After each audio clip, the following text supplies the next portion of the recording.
Olá, meu nome é Ariane Furlan de Mello, sou professora de língua portuguesa e hoje nós iremos trabalhar na nossa aula o gênero textual, conto e os elementos da narrativa. Aqui está os nossos objetivos da aula: ler um conto, identificar os tipos de narrador, cenário, personagem, conflito gerador, resolução, ponto de vista com base no qual as histórias são narradas, diferenciando as pessoas do discurso presentes na narrativa. Reconhecer os elementos constitutivos do discurso narrativo ficcional e retomar os elementos da narrativa. Antes de eu começar a falar para vocês sobre esses 5 principais elementos da narrativa, eu gostaria de saber de vocês o que é narrar uma história. Gente, narrar uma história é o simples fato de contá-la. Depois nós temos aqui, os elementos da narrativa. Eles são narrador, personagens, espaço, tempo e enredo. Vamos conhecer um pouquinho mais sobre eles? Gente, o espaço é o local onde ocorre a narrativa. Depois, o tempo é o momento em que a história ocorre. Enredo é o desenrolar da narrativa, elemento que é responsável pela construção da história. O narrador, ele é o relator dos fatos e ele pode aparecer aí no conto tanto em primeira quanto em terceira pessoa, tá?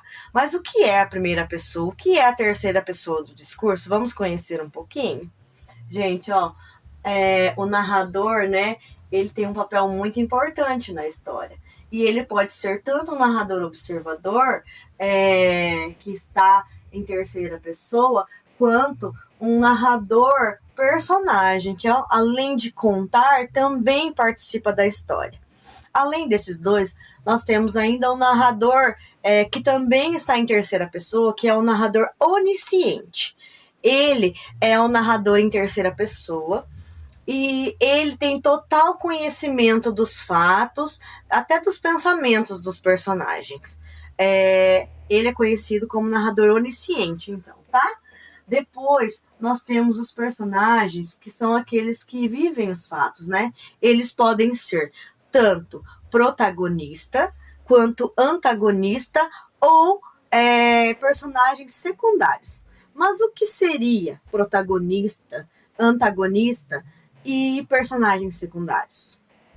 Gente, o protagonista da história é o personagem principal. Vamos dizer assim, uma história que tem um herói envolvido, ele seria o protagonista. O herói seria o protagonista. O antagonista seria o contrário. O antagonista seria o vilão da história, vamos dizer assim. Depois, nós temos os personagens secundários, conhecidos como secundários, que são ou conhecidos também como coadjuvantes, né? São aqueles que não fazem parte da trama principal, tá bom?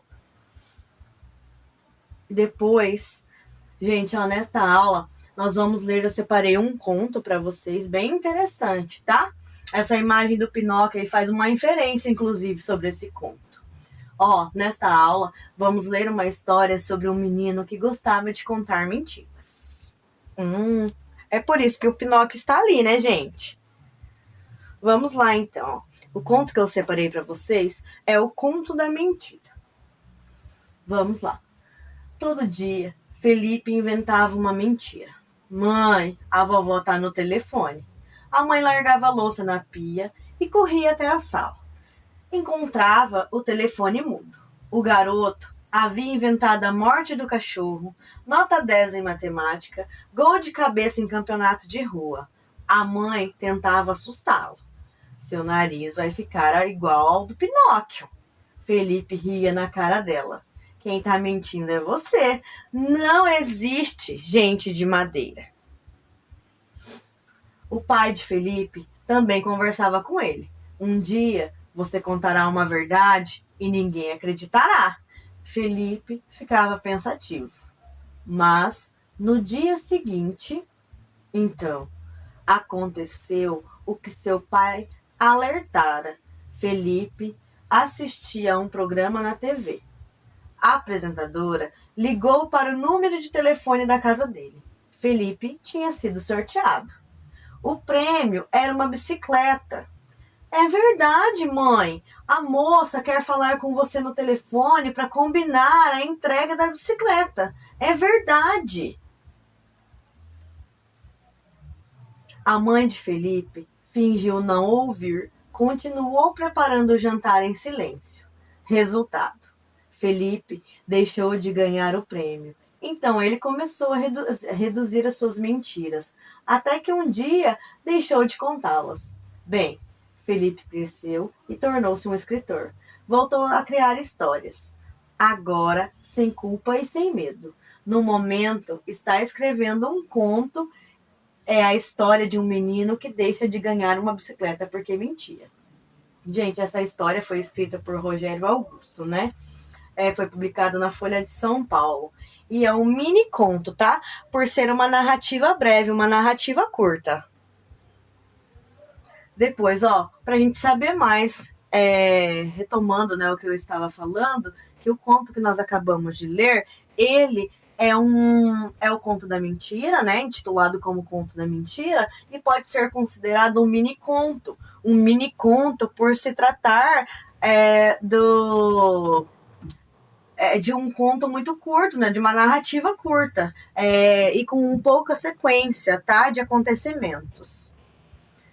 Depois, eu preparei uma atividade para vocês e nós temos aqui um trechinho do texto e a partir dele nós iremos apontar em que pessoa do discurso esse conto foi escrito. Todo dia, Felipe inventava uma mentira. Mãe, a vovó tá no telefone. A mãe largava a louça na pia e corria até a sala. A partir desse fragmento, né, desse pedacinho do texto, nós iremos encontrar e apontar em qual pessoa do discurso está, tá? A voz do narrador, ela se apresenta em primeira ou em terceira pessoa? Explique. Vamos lá, então, para a correção da atividade? Para começar, para vocês saberem, né, o porquê dessa resposta. Por quê? Se apresenta em primeira pessoa. Qual é o narrador em primeira pessoa? Qual é o narrador em terceira pessoa, né? O narrador em primeira pessoa é o narrador observador? É o narrador personagem? Vamos lá? A voz do narrador está em primeira ou em terceira pessoa? Explique. Gente, aqui no nosso Conto da Mentira, ele aparece em terceira pessoa, porque ele apenas observa os fatos. Ele é um narrador observador. Em nenhum momento ele participa, tá? De nenhum acontecimento, né? Então, ele é apenas um narrador observador. Bom, a aula de hoje, nós relembramos, né, os 5 principais elementos de um conto, lemos um conto, né, que é o Conto da Mentira, e é isso. Muito obrigada pela participação. Até mais.